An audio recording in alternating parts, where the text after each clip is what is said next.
everyone, this is Ms. Birch, and I want to talk to you today about levels of organization.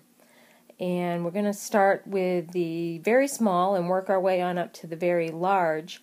Some of the terms we're going to talk about should be review from when you studied body systems in the earlier grades. And then at the end, we're going to be really focusing in on our vocabulary for the ecology unit. And these are terms that you're going to be responsible for knowing and working with and using. Those of you that have Mrs. Coveney for Language Arts and are reading Hoot, you're going to have a couple of projects to do for both of us that will work with this vocabulary. So you'll have this as a reference, and I can answer any questions that you have. So let's start our discussion over on the left-hand side up at the top where it says atoms. And atoms, our basic definition is that it is the basic unit of matter. An atom is really as small as you can go and have that substance have the properties that we associate with that substance. Atoms are made up of smaller particles. You may have heard of protons, neutrons, and electrons. But once you get down to that level, it's no longer that stuff. So if you have an atom of gold and an atom of iron, they're both made up of smaller particles, but the atom is as small as you can go and still be able to say, hey, that's gold, or hey, that's iron. Next, we move up to the level of the molecule. A molecule is basically when two or more atoms combine to form a substance that is different from either of the molecules that make it up. So an example that I've given you is water. Water is made up of two hydrogen atoms and one oxygen atom. That's where we get the chemical symbol H2O. And water is a completely new substance. It doesn't have the same properties as hydrogen on its own or oxygen on its own. When they combine to form a molecule, you get something that is a completely new and unique substance. So some other molecules that you may be familiar with: CO2, carbon dioxide, NH3, which is ammonia. The oxygen that you breathe is actually O2, which is two molecules of two atoms of oxygen. And then there's a molecule that has three atoms of oxygen, and that's ozone, which you may have heard of.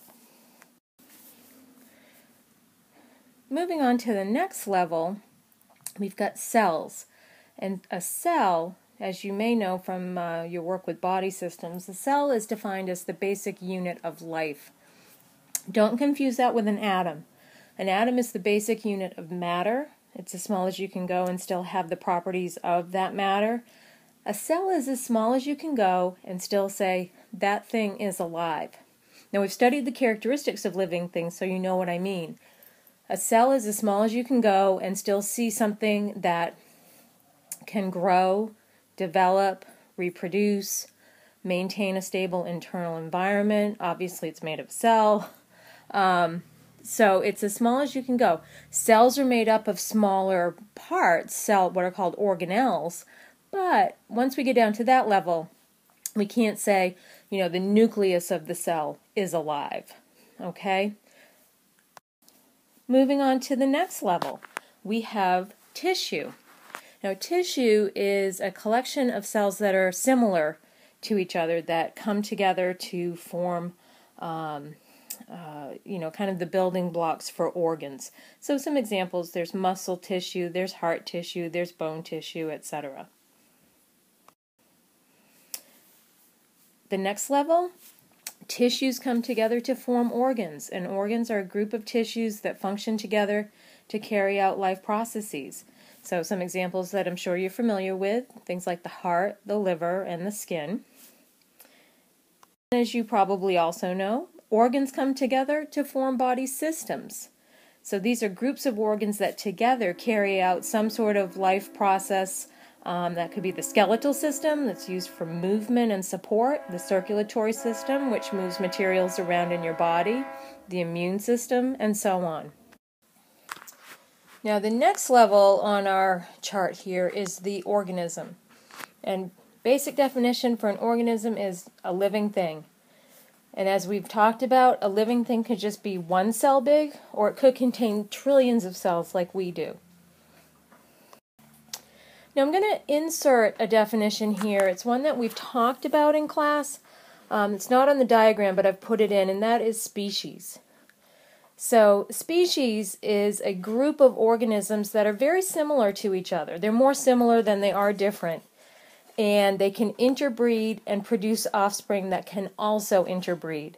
Now we've talked about this in class. An example of something that doesn't quite fit the definition would be something like a mule.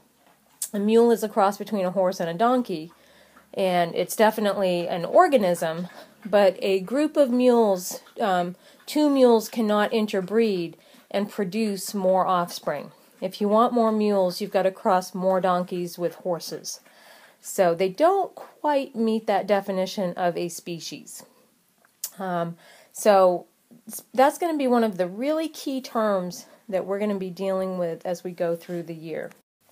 Okay, and now we're getting into some of our new ecosystem vocabulary, and these next few terms are going to be super important. You're going to have to work with them in a lot of different ways. And I might just as well tell you guys here, if you hear big commotion, it's because I just let my puppy Molly in, and I'm sitting in her favorite chair, so she might jump up on me at any point, and I'll have to pause, and you'll hear all this commotion, but hopefully she'll be a good girl. All right, so now we're looking at population.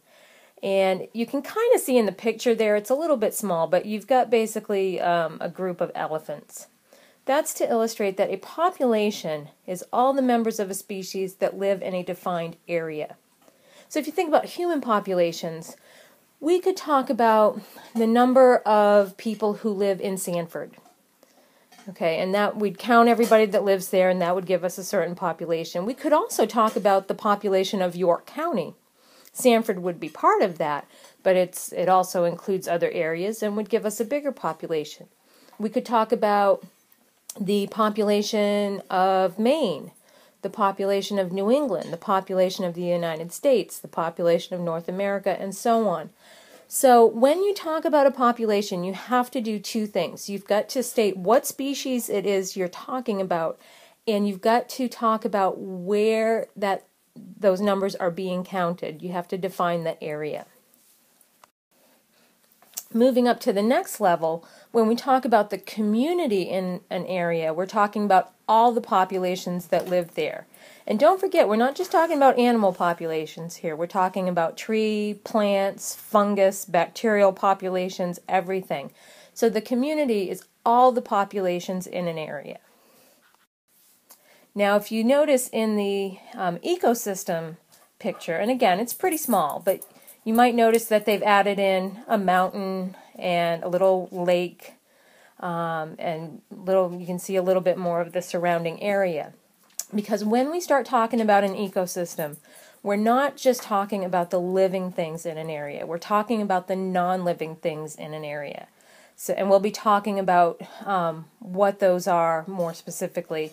And instead of using the term living and non-living when we discuss this, we're going to be introducing some new terms, biotic and abiotic.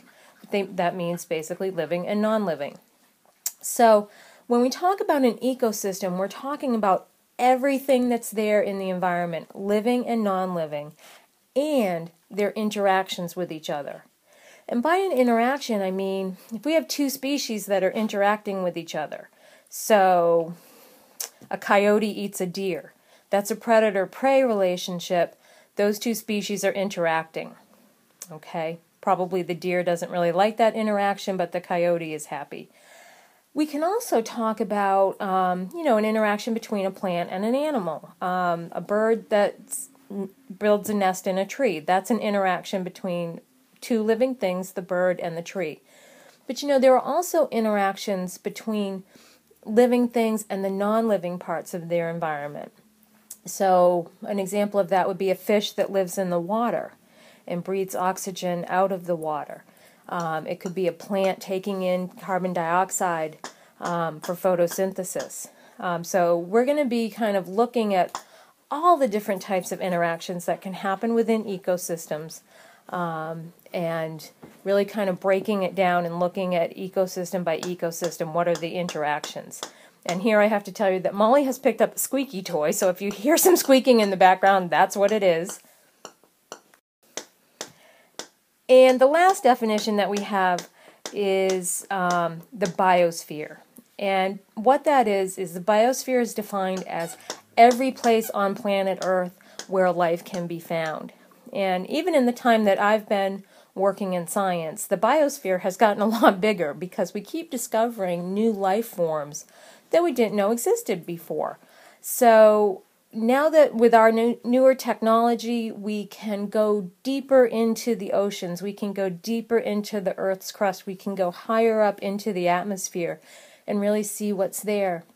And scientists are making all sorts of discoveries about living things, organisms that do meet the criteria for life that we've been studying. They found living things very deep in the crust of the Earth, very deep down in the oceans in what are called mid-ocean trenches in some really, really extreme conditions. And living things can be found at very, very high up levels of the atmosphere where you wouldn't think anything could sustain life, but it is there. So all of these regions on the Earth where any living thing can be found, that is what makes up the biosphere. So you've got all your definitions here.